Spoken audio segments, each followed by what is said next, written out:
జ్యోతిష్యం అనేది ఎక్కడి నుంచి మీరు నేర్చుకున్నారు?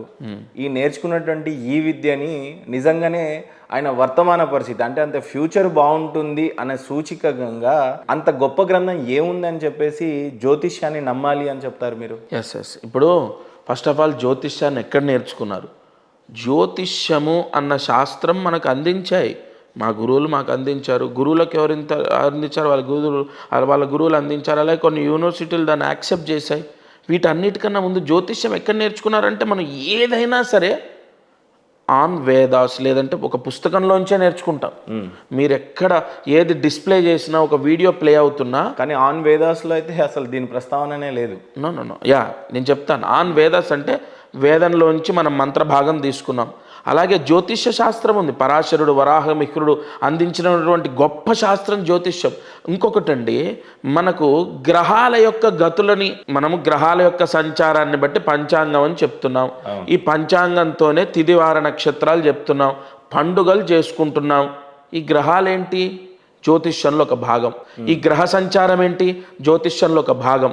ఈ గ్రహాల యొక్క స్థితిగతుల్ని బట్టే మనము పంచాంగాన్ని సృష్టించుకున్నాం. ఆ పంచాంగంలో యాక్యురేట్గా 40 సంవత్సరాల తర్వాత వచ్చే గ్రహణాన్ని మనం ఇక్కడ వ్యక్తం చేస్తున్నాం, పంచాంగంలో డిస్ప్లే చేస్తున్నాం. అంత అక్యురేట్గా ఉంటాయి అంటారా? ఎస్. 2025లో లేదా 2029లో 2039లో గ్రహణం మేము ఒక డేట్లో రాసామండి. ఆ రోజు ఫలానా ప్రాంతంలో గ్రహణం వస్తుంది, సూర్యుడు మొత్తం కనిపించకుండా చీకటిగా అయిపోతాడు. వాస్తవంగా ఇవైతే జరుగుతున్నాయి. మరి అది ఎలా, ఏ క్యాలిక్యులేషన్ అండి?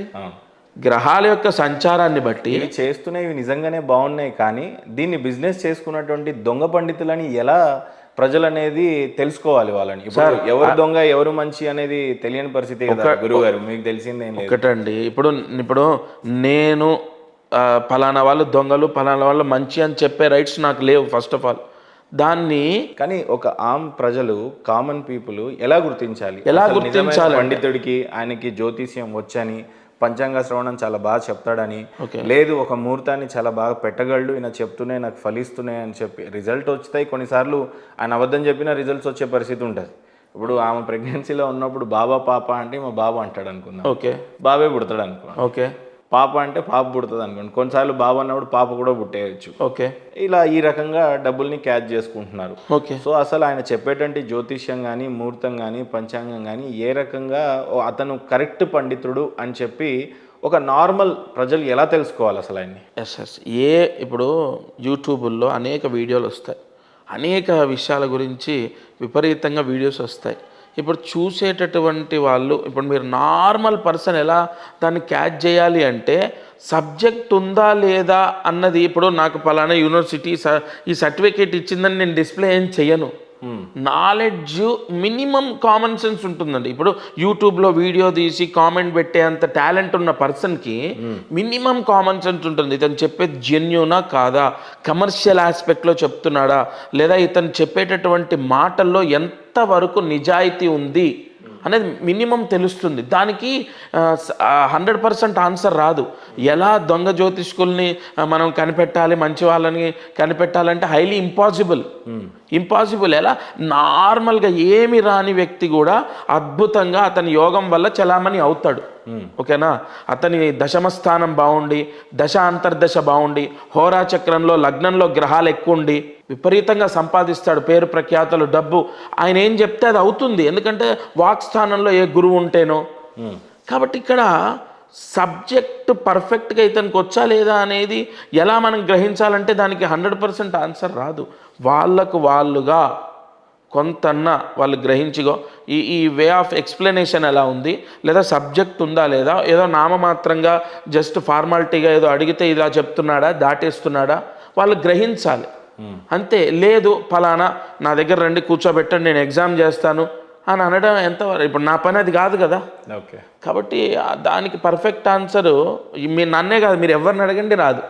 ఎవరిని అడగండి నేను గొప్ప, నాకు పలానా యూనివర్సిటీ సర్టిఫికేట్ ఉంది, లేదంటే పలానా నేను ఇన్ని సంవత్సరాలు ఈ విద్యలో ఉపాసన పొందాను, లేదంటే ఈ మంత్రసిద్ధి పొందాననే చెప్తారు తప్ప పక్క వాళ్ళు హైలీ ఆన్సర్ పర్ఫెక్ట్గా రాదండి. ఇందులో చాలా మంత్రసిద్ధులు ఉంటాయి అని కూడా చెప్తా ఉంటాను. లక్ష్మీకాంత్ శర్మ గారి యొక్క డిగ్రీ ఏ లెవెల్లో ఉంది, ఏ స్థితిలో ఉండి మీరు చెప్పగలిగేటువంటి స్టేజ్లో ఉన్నారు అంటే ఏం చెప్తారు? ఫస్ట్ ఆఫ్ ఆల్ జ్యోతిష్యము శాస్త్ర సంబంధితంగా నాలెడ్జ్ని ప్రసాదిస్తే దాన్ని వ్యక్తం చేయాలి. ఇప్పుడు బుధుడు దశమంలో ఉన్నాడు, కేంద్రంలో బుధుడు ఉంటే నీకేంటి తిరుగులేదు అనే వే ఆఫ్ స్టైల్లో వెళ్ళకూడదు. వెంటనే దశమంలో బుధుడు ఉంటే కారకో భావనాశయ అంటే అతను జాబ్ చేయడానికి అనర్హుడు, లేదా జాబ్ సరిగా చేయడు, మూడీ ఫెలో, లేదంటే జాబ్లో స్థిరంగా ఉండడు, పర్మనెంట్ జాబ్ అనేది అతనికి ఉండకపోవచ్చు అనే వే ఆఫ్ ఎక్స్ప్లెనేషన్ ఉంది చూడండి, అది మంత్రసిద్ధి.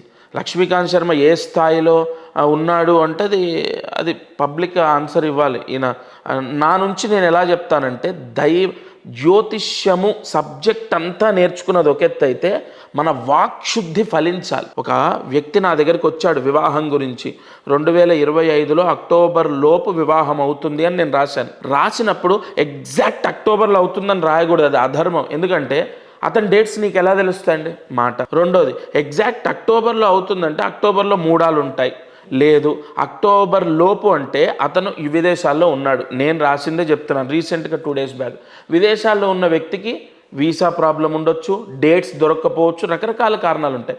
బట్ అక్టోబర్ దాటదు అన్నది ఎలా క్యాలిక్యులేట్ చేశానంటే, అతని గోచార ఫలితం కానీ జాతకంలో దశ అంతర్దశ విదశ ఉంటుంది. మళ్ళీ ఆ విదశ స్థానాన్ని బట్టి గ్రహాలు ఎటు మారుతున్నాయి అన్నదాన్ని బట్టి ఈ టైం నుంచి ఈ టైం లోపు అవుతుందని చెప్పాలి. కాబట్టి ఇవన్నీ కూడా తపస్సుతో ఆధారపడి ఉంటాయి. సబ్జెక్ట్ రావడం ఒక ఎత్తు అయితే, తపస్సు అన్నది అంటే ఒక పలానా దేవి ఉపాసన, లేదా పలానా దత్త ఉపాసన, పలానా దైవాన్ని మనము అక్షరలక్ష జపం చేసి ఆ దైవాన్ని మనం ఉపాసన చేసి మంత్రసిద్ధి పొందితే నీకు సత్సంకల్పం, నీకు ఒక సంస్కారం ఏర్పడుతుంది. సంస్కారం ద్వారా నువ్వేం చేస్తావు, విచక్షణ జ్ఞానం కోల్పోకుండా వచ్చిన వాడి యొక్క బాధని ఫస్ట్ నీ మనసు స్వీకరించాలి. ఏంటి చెప్పు, ఏంటమ్మా బంగారం పోయిందా, బంగారం ఇగో 10 రోజుల్లో దొరుకుతుంది, 10,000 రూపాయలు ఇస్తే నేను ఒక యంత్రం ఇస్తా, నీ బంగారం దొరుకుతుంది, ఓకేనా అని నువ్వు అసలు ఒక కామన్, నీ దగ్గరకు వచ్చేది భోజనం చేయడానికో లేదంటే జస్ట్ ఒక ఫార్మాలిటీగా ఒక చొక్కా కొనుక్కోవడానికో. నార్మల్ పర్సన్కి నీకున్న తేడా ఏంటంటే 2 చేతులు జోడించి నమస్కరిస్తారు, ఆఖరికి ఒక మినిస్టర్ అయినా దండం పెడతారో పెట్టరో కానీ ఆ మినిస్టర్ స్థాయిలో ఉన్నవాడు కూడా నీకు దండం పెడతాడు. ఎందుకో తెలుసా, వన్ అండ్ ఓన్లీ నీలో ఉన్న మంత్ర దీక్ష, వాక్కు. అది నీకేమవుతుందంటే ఈ తపస్సు నిన్ను ఆవహిస్తే నీకు సంస్కారం వస్తుంది. ఆ సంస్కారం ఏం చేస్తుందో తెలుసా, ప్రతి పర్సన్ దగ్గర డబ్బు ఎంత ఉందనేది చూడదు, వాడి బాధను ఎలా విముక్తి చేయాలన్నది ఆటోమేటిక్గా నీ మైండ్ నీకు చెప్తూనే ఉంటుంది. ఎక్కడి నుంచి, ఆ అధిష్టాన దైవం యొక్క తపోశక్తి. కాబట్టి లక్ష్మీకాంత్ శర్మ నాకు తెలిసి సబ్జెక్ట్లో ఎంత గొప్పవాడు అంటే, భగవంతుడి అనుగ్రహం ఎంత ఉంటే అంత, అంతే అండి. ఇంకొకటి మీరు అడిగిన దాని ప్రకారం జ్యోతిష్యం ఒక్కటే తెలిసి ఉంటే కాదు, దానికి ఎంతో కొంత కాదు 100% తపోజ్ఞానం ఉండాలి. తపోజ్ఞానం లేకుండా నేను రోజు 2 చేతులు జోడించి దండం పెడితే ఒక దీపం ముట్టిస్తాండి, అంతవరకు అయితే ఓకే, మిగతా అంతా నా భార్య చేస్తుంది అంటే ఓకే, అది అన్ని రంగాలకు చెందుతుంది, జ్యోతిష్యానికి కాదు. జ్యోతిష్యం అక్షరం భగవంతుడి యొక్క వాక్కు, అమ్మవారి వాక్కే. ఎదుటివాడి జీవితం అంటే అంత సరదాయం కాదు కదా. నిన్ను నమ్మి 40 లక్షలు కాదు, 4 కోట్లు ఈ వైన్ స్టాండర్లో పెట్టారు. సో అండ్ సో పర్సన్ని నమ్మి మొత్తం మునిగిపోయారు. అంటే ఒక పండితుడు చెప్తే. కాబట్టి ఆ 4 కోట్లు రికవరీ అతనికి కావాలంటే ఏం అమ్ముకోవాలి, అతని పరిస్థితి ఏంటి? నీకు నోటుకొచ్చి నువ్వు చెప్పావు ఈ 2 గ్రహాలు శని రాహువులు కలిసి ఉన్నారని చెప్పారట.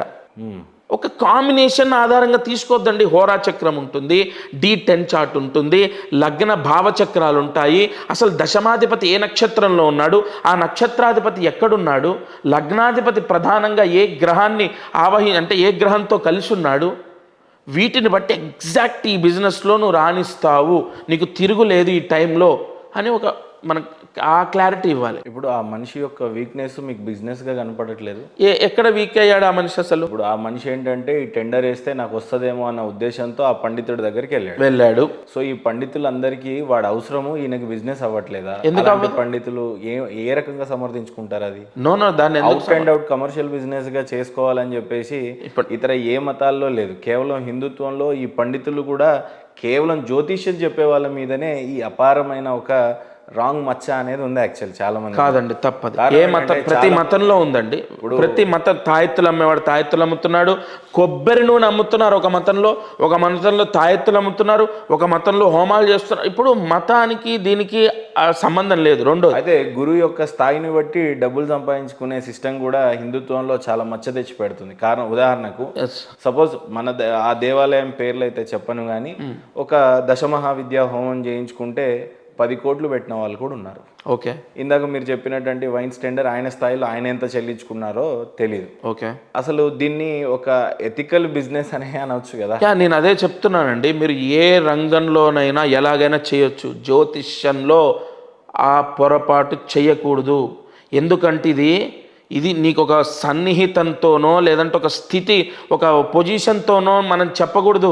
అతను ఏం చేస్తాడన్నది కూడా నేను అడగను. అడిగితే నీ గౌరవ మర్యాదలు, నీ మాట మారిపోతుంది. పోలీసు వచ్చాడు అనుకోండి, ఒకలాగా మాట్లాడతావు. ఇప్పుడు సపోజ్ ఒక ఏసీపీ వచ్చాడండి, ఏసీపీకి ఒక ల్యాండ్ సమస్య ఉంది, లేదా ల్యాండ్ సేల్ అవ్వాలని ఉందనుకుందాం. ల్యాండ్ సేల్ అవ్వాలని ఉంటే అతను పోలీస్ అని నాకు చెప్తే నా వే ఆఫ్ స్టైల్ మారుతుంది. ఓకేనా? అసలు జ్యోతిష్యం అన్నదానికి మీరు అడిగారే, ఎలా దీన్ని జేబులు నింపుకోవడమా లేకుంటే ఎదుటి వాడి ఆశని క్యాచ్ చేసుకోవడమా, అవన్నీ జరగకూడదు. జరుగుతున్నాయి కాబట్టి మీలాంటి వాళ్ళు ఇష్టం వచ్చినట్టు మమ్మల్ని ప్రశ్నిస్తున్నారు. లేకపోతే మమ్మల్ని ప్రశ్నించే హక్కు ఎక్కడ వస్తుంది మీకు? వాస్తవం, ఇంపాసిబుల్. ప్రతిరోజు భగవంతుడి పాదాలు పట్టుకొని అనుక్షణం వేదాన్ని వల్లించే మమ్మల్ని కూడా ప్రశ్నించే రైట్స్ ఎలా వస్తున్నాయంటే, మాకు సంబంధించి మా వృత్తిని మా వృత్తి అని చెప్పి ఒక వస్త్రాన్ని ధరించి అక్కడ దుర్మార్గం జరుగుతుంది కాబట్టి మమ్మల్ని ప్రశ్నిస్తున్నారు. అది చెయ్యకూడదు. ఎందులోనైనా దాన్ని యాక్సెప్ట్ చేయొచ్చు, కానీ ఒక దేవాలయాన్ని సృష్టించుకొనో లేదంటే ఒక దేవుడికి సంబంధించిన వాక్కుని, ఆ దేవుడు అన్నటువంటి ఒక రూపాన్ని అక్కడ పెట్టో, లేదంటే దేవుడు అనే మాటలు వాడుతూనో అన్నదానం చేస్తున్నామనో లేదా అదనో ఇదనో డబ్బులు దోచుకోకూడదు. అది ఈ క్షణం మాత్రమే. వాడి భార్య పిల్లలో ఎక్కడో ఒక దగ్గర వాడికి ఎఫెక్ట్ ఉంటుంది. ఇది అక్షరాల నిజం. ఏ వృత్తిలోనైనా మోసం చేస్తే దెబ్బ పడుతుంది. అందులో దేవుడు అన్నటువంటి మార్గంలో మనం నడుస్తున్నప్పుడు అందులో మాయ చేసి సంపాదిస్తుంది అత్యంత దుర్మార్గం. అంటే ఆ వీక్నెస్ని క్యాచ్ చేసుకున్నటువంటి పండితులకు కానీ మీకు కానీ ఉన్న తేడా ఏంటంటే ఏం చెప్తారు? 100% అలా ఉన్నటువంటి వాళ్ళకు నాకు తేడా ఏంటంటే, నేను ఇవాళ ఒక జాతకాన్ని చెప్తే నేను కష్టపడ్డందుకు నాకు ఇంత వస్తే చాలని 500 తీసుకుంటున్నాను. అదే 500 తీసుకొని ఇంత ఫేమ్ వచ్చిన తర్వాత, నాకు నేనేం గొప్ప అనట్లేదండి, మినిమం కొంతన నన్ను గుర్తుపడతారు కదా. ఈ ఫేమ్తో నేను 5,000 చెప్తే ఇస్తారు నాకు డబ్బులు. లేదా ఆయన దగ్గర సబ్జెక్ట్ ఉందో లేదో, ఇగో దీని గురించి కరెక్ట్గా చెప్తారు అని చెప్పి నాకు ఇస్తారు. నా స్థాయి, నేను పడ్డ కష్టానికి అది చాలానే తీసుకుంటున్నాను. ఇక్కడే నేను సక్సెస్ అయ్యాను. ఇతరులకు నాకున్న తేడా అదే 100%. మీ ఉద్దేశంలో జ్యోతిష్యం అంటే ఏంటి? అసలు జ్యోతిష్యం పట్ల మీకు కలిగినటువంటి ఇంట్రెస్ట్ ఏంటి? చాలామంది పురోహితం కూడా తీసుకుంటారు, వేదాలు పఠించాలని. ఏమంటే పురోహితంలో 40% జ్యోతిష్యానికి సంబంధించి కూడా ఉన్నాయి. ప్రతి పురోహితుడు జపాలు చేస్తాడు. జపాలంటే ఎక్కడి నుంచి పుట్టాయండి? జ్యోతిష్యంలోంచే. పెళ్ళిళ్ళు చేస్తారు. పెళ్ళి ఎక్కడి? మీరు ఇందాక వేదంలో లేదా అన్నారు. వేదంలో లేదు, కానీ వేదానికి పూర్తిగా అంటే వేదానికి సంబంధించి వేద భాగము, వేద ఉపనిషత్తులు, వేదం ఒక స్థితి అయితే, ఒకవైపు అయితే ఈ జ్యోతిష్యం కూడా మీకు తెలియకుండా ఆల్రెడీ ఇంజెక్ట్ అయిపోయింది. మనకు పెళ్లి చేస్తున్నారు, ముహూర్తం తీస్తున్నారు. ఇప్పుడు వేదంలో కూడా కొన్ని మంత్రాల్లో గ్రహాలకు సంబంధించి ఉన్నాయి. మరి వేద మంత్రం ఉంది ఇంకోటి. అసలు వేదంలో ఎందుకు లేదు? వేదంలో ప్రత్యక్షంగా చెప్పబడలేదు, ఒక నీడలాగా ఉంది జ్యోతిష్యం. శమగ్నిరగ్నిభిస్కర చెన్నస్తపదు సూర్య శంవాతో వాత్వరపాపశ్రిత అని శని మంత్రం. అది వేద మంత్రమే, అది మూలమంత్రం కాదు. మూలమంత్రం ఉంది, మళ్ళీ శ్లోకం ఉంది, వేద మంత్రం ఉంది. మరి వేదంలో ఎందుకు ఇచ్చారు మంత్రం? అసలు లేనిది. శని లేడా? శని భగవానుడే లేకపోతే అసలు మన కర్మ అనేది, అంటే ప్రతి ఒక్కడు కష్టపడడం ఉండదు. ఇలా స్తంభించిపోతాం మనం అంతే. ఆహారం వచ్చి నోట్లోకి పోతుంది, వెనక నుంచి వెళ్ళి శని భగవానుడి యొక్క కారకత్వాలు. ఇలా వేదంలో నవగ్రహ మంత్రాలు ఉన్నాయి. అసలు శ్రీకాళహస్తి క్షేత్రమే లేదా? శ్రీకాళహస్తి క్షేత్రం ఉద్భవించిందే గ్రహాలతో. ఆయనకు మొత్తం గ్రహాలే ఆయనకు ఉంటాయి. ఈశ్వరుడికి గ్రహాలని ఆయన ఏం చేస్తాడు? ఒక కవచంలాగా పెట్టుకుంటాడు. అలా మీకు చూసుకుంటే మీరేదో ప్రశ్న అడిగారు ఇప్పుడు ఒక్క నిమిషం ముందు. ఇప్పుడు నేను అడిగినటువంటి ప్రశ్న అనేకమైనటువంటి పురోహితం రైట్ పురోహితం, ఎస్, కేవలం జ్యోతిష్యం ఎక్కువగా ఇంట్రెస్ట్ చూపించారు. రైట్. ఈ పురోహితానికి కూడా జ్యోతిష్యము ఖచ్చితంగా ఈ పురోహితం చేసే ప్రతి పండితుడు కూడా ఒక దానం తీసుకుంటాడు. అది పలానా రాహు దానం. అది ఎక్కడి నుంచి వచ్చాడు రాహు? మళ్ళీ జ్యోతిష్యంలోంచే. ఇంకోటి పెళ్లి ముహూర్తం ఎక్కడి నుంచి వచ్చింది? పలానా మిథున లగ్నానికి ఈ ముహూర్తం పెట్టకూడదు, సప్తమ శుద్ధి లేదు, లేదా అష్టమ శుద్ధి లేదు, ద్వాదశ శుద్ధి లేదు, ఇగో పలానా ఉపనయనానికి ఈ శుద్ధి ఉండాలి, గృహప్రవేశానికి ఈ శుద్ధి ఉండాలి, వివాహానికి ఈ లగ్న ముహూర్తం ఎక్కడి నుంచి వచ్చిందండి? వివాహంలో చదివే మంత్రాలన్నీ వేదంలో నుంచి వచ్చినాయి. మరి ఆ ముహూర్తం ఎక్కడి నుంచి వచ్చింది? మళ్ళీ జ్యోతిష్య భాగమే. వేదంలో నీడలాగా ఉంది, ప్రతి దగ్గర ఉంది. జ్యోతిష్యంలో ఉన్నటువంటి ప్రతి మంత్రం వేదాల్లో నుంచే తీసుకున్నట్టుగా కనపడతా ఉంది. ఎస్, ఒకటండి. మరి అయిపోయిందిగా, ఇంకా అది ఉందని నిరూపితమైందిగా. కానీ వేదాల్లోనే చాలా స్పష్టంగా జ్యోతిష్యం గురించి లేదు కదా అనేది. అదే నేను అంటున్నాను, నీడలాగా ఉంది. ఇప్పుడు అది ఉంటే అసలు మీరు మమ్మల్ని ప్రశ్నించే వాళ్ళు కదా, ప్రశ్నించే వాళ్ళు కాదు కదా. అంతే కదా, అక్కడ ఉన్నాక ఇంకెందుకు ప్రశ్న. కాబట్టే ఈ ప్రశ్నలు ఎదుర్కొంటున్నాం. కానీ సత్యం, జ్యోతిష్యం అన్న సత్యం. ఇంకోటి పురోహితం చేసుకోవచ్చు కదా, ఎస్ చేసుకోవచ్చు, ఎందుకు చేయకూడదు? సరే, వేదాలు కొన్ని కాలాల క్రింద పుట్టాయనే ఒక ప్రామాణికంగా చెప్పుకోదగినటువంటి ఆధారాలు ఉన్నాయి. జ్యోతిష్యం ఎప్పుడు ఆవిర్భవించింది, అసలు దాన్ని ఎందుకు మీరు కానీ లేదా ఇంకెవరైనా సరే నేర్చుకొని ఉపదేశించాలి, లేదంటే చాలామంది మార్గం కావాలి అని అంటే దానికి జ్యోతిష్యాన్ని నమ్ముతారు, చాలా ప్రామాణికంగా తీసుకుంటారు, శుభకార్యాలైనా ఏవైనా ఇంకా మీరే చెప్పాలి. సో దీని హిస్టరీ ఏంటి అసలు? జ్యోతిష్యం అంతం అవ్వదండి. జ్యోతిష్యం మనం సృష్టించింది కాదు. వేదాలకు ఒక ప్రామాణికంగానే చెప్పుకోవడానికి ఉంది, జ్యోతిష్యానికి ఏముంది అలా? ఋషి వాంగ్మయం. ఇప్పుడు నాకు నేనుగా ఎందుకు జ్యోతిష్యానికి వచ్చానంటే నాకు ముందు దానికి ముందు అలా రాజుల కొన్ని వేల సంవత్సరాల నుంచి కూడా ఆఖరికి దశరథుడికి కూడా పండితుడు నువ్వు ఈ పలానా యాగం చేయి, అశ్వమేధ యాగం చేయి, నీకు పిల్లలు పుడతారని చెప్పారు. ఏ ముహూర్తం పెట్టాడంటే అక్కడ కూడా గ్రహాల యొక్క, రాముడు జననం ఎప్పుడు పలానా 4 గ్రహాలు 5 గ్రహాలు పలానా కర్కాటక రాశిలో ఉన్నప్పుడే రాముడు పుడతాడు, కారణ జన్ముడు అవుతాడు అని చెప్పి అక్కడ ఎప్పుడో మనకి ఈ యుగంలో పుట్టింది కాదు ఇది. ఈ యుగంలో పుట్టిందిగా. ఎక్కడ దీని యొక్క ప్రారంభం అంటే అసంభవం చెప్పడం, సనాతన ధర్మం లాగా 100% అండి. రెండోది, తర్వాత ఇంకో ప్రశ్న ఏంటంటే, ఈ జ్యోతిష్యంలోకి ఎందుకు వచ్చారు మీరు? జ్యోతిష్యం చెప్పాల్సిన అవసరం ఏంటి అంటే 100% అవసరమే. ఇది మేము వచ్చింది కాదు, ఆటోమేటిక్గా సృష్టిలో ఈ పలానా ఇది అని ఎలా సృష్టింపబడ్డాయో జ్యోతిష్యం కూడా మనోధైర్యం. జ్యోతిష్యం సెల్ఫ్ కాన్ఫిడెంట్ మనిషికి. ఇప్పుడు కాన్ఫిడెంట్ రావడానికి అనేక దారులు ఉన్నాయండి. మేము ఎంచుకున్న దారి జ్యోతిష్యం. ఓకేనా? ఎలా అండి, ఏంటి ఎలా అంటే, పలానా మహేందర్ గారు ఒక వెహికల్ కార్ తీసుకుంటారు, లేదా మీరు వైట్ కలర్ కార్ తీసుకోండి, మీరు 100% మీకు లక్కీయెస్ట్ కార్ అని చెప్తే మీరు అది కార్ తీసుకుంటారు. అది మీరు పలానా గురువుని నమ్మి తీసుకుంటారు. లేదా నేను కూడా మీలాగా ఫ్రెండ్ లాగా ఉండవు, చొక్కా వేసుకొని కార్ వైట్ తీసుకోవా, స్టైల్గా ఉంటుంది, బాగుంటుందంటే పోరా నాకు బ్లూ కలర్ ఇష్టం అని మీరు వెంటనే కొట్టేస్తారు. శాస్త్రము చెప్పింది సత్యం కాబట్టి ప్రతి ఒక్కరూ దాన్ని నమ్ముతారు. అసలు అన్నిటికన్నా ముఖ్యంగా నువ్వు చదువుకో. మొత్తం జూదంలో సర్వనాశనం అయిపోయిన వ్యక్తిని నేను ఎవరో వద్దు, నేనే. నువ్వు చదువుకో, నీ లైఫ్ అద్భుతంగా ఉంది, గురు శనుల కలయిక ఉంది నీకు, నువ్వు ఎక్స్ట్రాడినరీగా నువ్వు పలానా ఈ టైంలో నీకు విపరీత యోగాలు ఉన్నాయి. ఇప్పుడు నువ్వు టోటల్ బ్యాడ్ పీరియడ్లో ఉండి నీవు సర్వము కోల్పోయి నువ్వేమనుకుంటున్నావు అంటే అసలు నీ జీవితం మొత్తం మైనస్, అసలు ఆఖరికి దేవుడు లేడు, అవి లేడు, ఇవి లేడని ఇష్టం వచ్చినట్టు ప్రవర్తించిన వ్యక్తిని మోటివేట్ చేసి అతని జాతకాన్ని ఆధారంగా తీసుకొని ఎక్స్ప్లెయిన్ చేసి అతన్ని సరైన దారిలో పెట్టాము. అతను ఇప్పుడు విదేశాల్లో ఉన్నాడు. కాబట్టి ఇక్కడ ఏ బలంతో నేను చెప్పాను? నేను పలానా గట్టిగా ఈ మాట చెప్పాలంటే నాకు ఏదో నా వెనకాతలు నా గురువులు చెప్పినటువంటి బలమైన నమ్మకం నాలో ఉంటే కదా మిమ్మల్ని నమ్మించేది. అదే ఆ శాస్త్రము, గ్రహాల యొక్క కలయిక, లగ్న భావము, పలానా టైంలో వచ్చే దశ. మీరు ఎదగడానికి కానీ, నేను ఎదగడానికి కానీ, ఇతరులు ఎదగడానికి కానీ ఒక టైం ఉంటుంది. మీకు తెలివితేటలు 18వ ఏట నుంచో, 20వ ఏట నుంచో, 22వ ఏట నుంచో విపరీతంగా నాలెడ్జ్ ఉంది ఒక దాని మీద. కానీ మీరు పలానా 33వ ఏటనే హైలైట్ అవుతారు సడన్గా, వితిన్ 1 ఇయర్లో. ఎలా మరి? అప్పుడున్న తెలివితేటలే, అప్పుడున్న మహేందర్ గారే, అప్పుడు తినే తిండే, ఏం మార్పేం లేదు వే ఆఫ్ స్టైల్లో. మీ థింకింగ్ ఏం మారలేదు, మీ డిసిప్లిన్ ఏం మారలేదు. బట్ కాలం కలిసి వచ్చింది, సంవత్సరంలో ఎక్కడికో వెళ్ళిపోయారు. ఇక అక్కడి నుంచి ఎన్నేళ్ళు కలిసి వస్తుంది అనేది ఉంటుంది మళ్ళీ. కొంతమంది అసలు వెనక్కి తిరిగి చూడకుండా ఉన్న రాజయోగ జాతకాలు ఉన్నాయి, కొన్ని టపేలు మన కింద పడే ఉన్నాయి. కాబట్టి 100% ఇక్కడ గ్రహాలని బట్టి గ్రహాల యొక్క గతుల్ని బట్టి మనిషి యొక్క లైఫ్ వెళ్తున్నప్పుడు అసలు ఎందుకు నమ్మకూడదు? ఇప్పుడు నాదే తీసుకోండి, గురువు దశమాధిపతి. ఆ దశమాధిపతి గురువు కాబట్టే పాండిత్యము జ్యోతిష్యము ఇందులోకి వచ్చాను. లెక్క ప్రకారం వేరే ఎందులో ప్రయత్నం చేసినా నష్టపోతాను నేను. అంటే మీ జాతకాన్ని మీరు చూసుకునే వచ్చారా, మీ తండ్రి గారు చూసారా? నా జాతకాన్ని నేను చూసుకునేసరికే ఇందులో ఉన్నాను నేను. మీకు తెలియదు, విధి కర్మ చూడండి, ఆ గ్రహాల యొక్క కాంబినేషన్ ఆటోమేటిక్గా నిన్ను పంపిస్తుంది. సో అండ్ సో ఒక పర్సన్, మా మేనమామ, ఆయన ఏం చెప్పారు, నేను చదువుకుంటుంటే మా తమ్ముడు నేనున్నాం, ఇద్దరికీ చెప్పాడు, నేను వేద పాఠశాలకు వెళ్ళి చదువుకుంటాను, సెలవులు ఎక్కువ వస్తాయట, అందరూ దండాలు పెడతారట.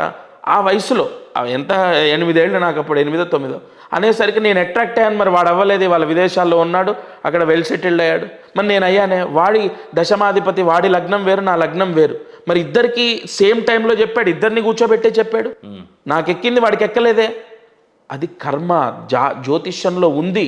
నువ్వు పలానా ఈ వృత్తిలోకి రావాలి, పౌరోహిత్యం చేయాలి, లేదా పలానా జ్యోతిష్య భాగాన్ని అభ్యసించాలని ఉంది. కాబట్టే ఆ టైంలో నేను వెళ్ళాను, మా తాతగారిని అడిగాను, ఉపనయనం చేశారు, వేద పాఠశాలలో వేశారు. మరి అతనికి కూడా ఇంట్రెస్ట్ రావాలి కదా. అతను నాకన్నా ఇంకా సంవత్సరం చిన్నవాడే కదా. ఎప్పుడన్నా రీగ్రెట్గా ఫీల్ అయ్యారా ఈ వృత్తిని ఎంచుకున్నప్పుడు? అలాంటి సందర్భాలు ఏమన్నా వచ్చాయా? ఏమి రావు. చాలా గర్వంగా ఫీల్ అయినట్టుగా ఎప్పుడన్నా? అవి కూడా ఎందుకు ఫీల్ అవ్వడానికి ఏం లేవండి. ఎందుకంటే సమాజం రాను పండితుల్ని అగౌరవపరుస్తూనే ఉంటుంది. అండ్ రాను ఖచ్చితంగా ఈ ఫీల్డ్ని, ముఖ్యంగా జ్యోతిష్యం అవనివ్వండి అండ్ పౌరోహిత్యమేమో చులకన, జ్యోతిష్యమేమో నింద వేయటం, లైక్ దోచుకుంటున్నారని, ఇతరుల యొక్క మానసిక ఆశని క్యాష్ చేసుకుంటున్నారని, ఇవి లైఫ్ లాంగ్ ఉంటాయండి. కలియుగంలో ఖచ్చితంగా, ముఖ్యంగా ఈ రాబోయే తరాల్లో 100% జ్యోతిష్యం పైన నెగిటివ్ అనేది వస్తూనే ఉంటుంది. కానీ దీన్ని నమ్మే వాళ్ళు పెరుగుతుంటారు, తగ్గరు. ఎందుకంటే ఇది సత్యం అండి. సత్యం ఎప్పుడూ అంతం అవ్వదు. మీరు ఎంత ప్రచారం చేయండి, ఒక 10 మిలియన్ సబ్స్క్రైబ్స్ ఉన్న ఛానల్ తీసుకొని పొద్దున్నుంచి తెల్లవార్లు ఇదే పనిగా కూర్చోండి, జ్యోతిష్యం అనేది 1% కూడా క్రేజ్ తగ్గదు.